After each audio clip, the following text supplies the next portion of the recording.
What more do they have to tell us? Picture an animal with 3 hearts pumping blue blood through its body. 9 brains, 1 in its head and 1 in each of its 8 arms. Skin that changes color and texture in under a second. And does so even though the animal is completely colorblind. An immune system sensitive enough to be killed by a shift in ocean acidity. A body with no bones that can squeeze through any gap larger than its beak. This animal is not from science fiction. It is not a deep-sea specimen that humans have only seen once on a submersible camera. It is an octopus. It lives in every ocean on Earth, from tropical shallows to Antarctic depths. It has been here, in roughly its current form, for over 300 million years. And the more science looks at it, the less it resembles anything else alive. Stay until the end. Because the biology of the octopus does not just make for interesting facts. It raises a genuinely unsettling question about what intelligence is, where it lives in a body, and how many different ways life on Earth found to solve the same problems.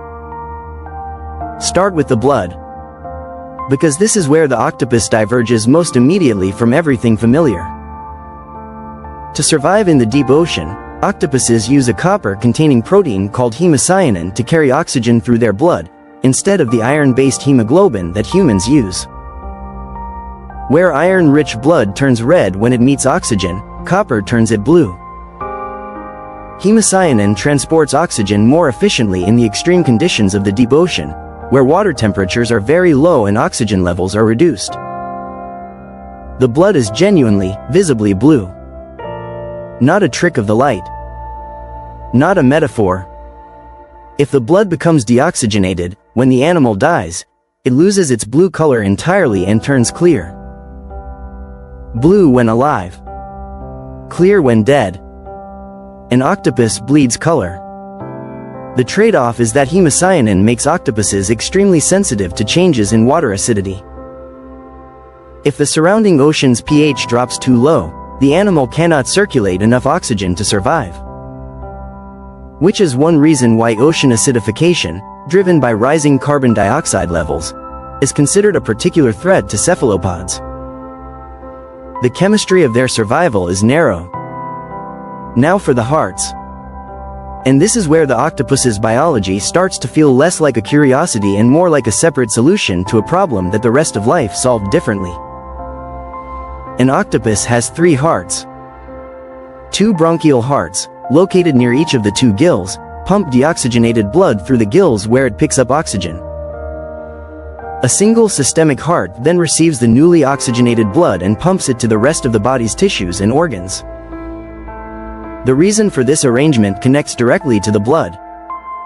Hemocyanin is less efficient at carrying oxygen than hemoglobin, particularly in warm conditions.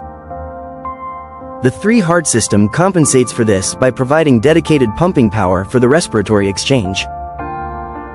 3 hearts is the price of blue blood. The circulatory system had to work harder because the transport molecule was less efficient. So evolution added 2 more pumps. There is one additional consequence of this arrangement that the octopus pays every time it tries to swim. The systemic heart, the central one, stops beating while the octopus is using jet propulsion to move through the water.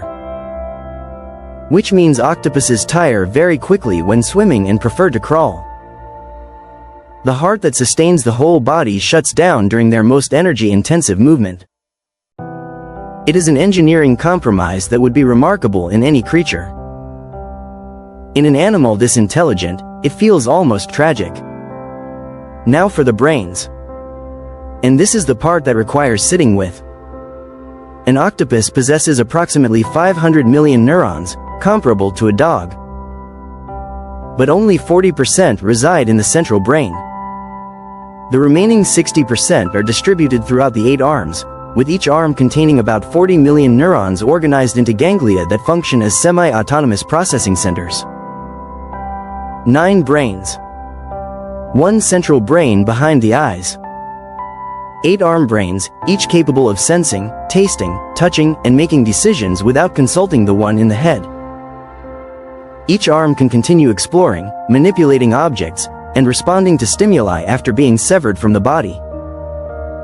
A detached octopus arm does not simply stop working. It keeps going. It keeps responding. The neurons distributed through it continue to process the world around them for up to an hour after separation from the animal that grew them. What this means in practice is that an octopus is not running one mind through 8 limbs. It is running something closer to 9 loosely coordinated minds that share a body. Each arm can taste and touch its surroundings and make decisions without the central brain being involved at all. While the central brain is solving one problem, the arms are autonomously exploring, tasting, gripping, and navigating their immediate environment on their own terms.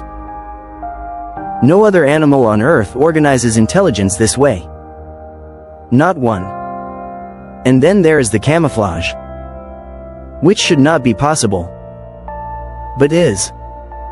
An octopus can transition between colors in less than a second, matching its environment with photographic precision: rocky outcrops, sandy bottoms, the dappled shadows of a coral reef. And it does all of this while being completely colorblind. Completely colorblind. An animal that cannot perceive color produces the most sophisticated color-matching camouflage in the natural world. That sentence should not make sense. But it does, once the mechanism is understood. The skin of an octopus contains 3 types of specialized cells working in layers. Chromatophores carry pigment and control color. Iridophores are packed with reflective protein platelets that act like biological mirrors, producing metallic and iridescent patterns. Leucophores scatter all wavelengths equally, providing a base canvas of white that makes the colors above them more intense. Beneath the chromatophores sit the iridophores, which can reflect specific wavelengths by adjusting the spacing of their protein platelets. Together, these 3 layers can produce virtually any color, pattern, or texture found in the ocean. The central brain coordinates the overall pattern. But the activation of individual chromatophores across millions of skin cells happens in real time at the local level, driven by the distributed nervous system. The skin is, in a very real sense, seeing and deciding for itself. An animal that is colorblind uses its skin to see color and then replicate it without a single instruction from its eyes. The physics of this should not work. And yet every octopus does it every day, in under a second, without thinking about it. This neural setup has also been linked to complex problem solving, opening screw-top jars, navigating mazes, and using tools. The coconut octopus collects coconut shell halves and carries them across the seafloor, assembling them into a portable shelter when needed. Using a tool requires planning. It requires carrying an object that has no immediate use because of an anticipated future need. That is not reflex behavior. That is something else entirely. Octopuses have been observed playing with objects, a behavior associated with curiosity. They recognize individual humans, demonstrating memory and learning that extends beyond simple conditioning.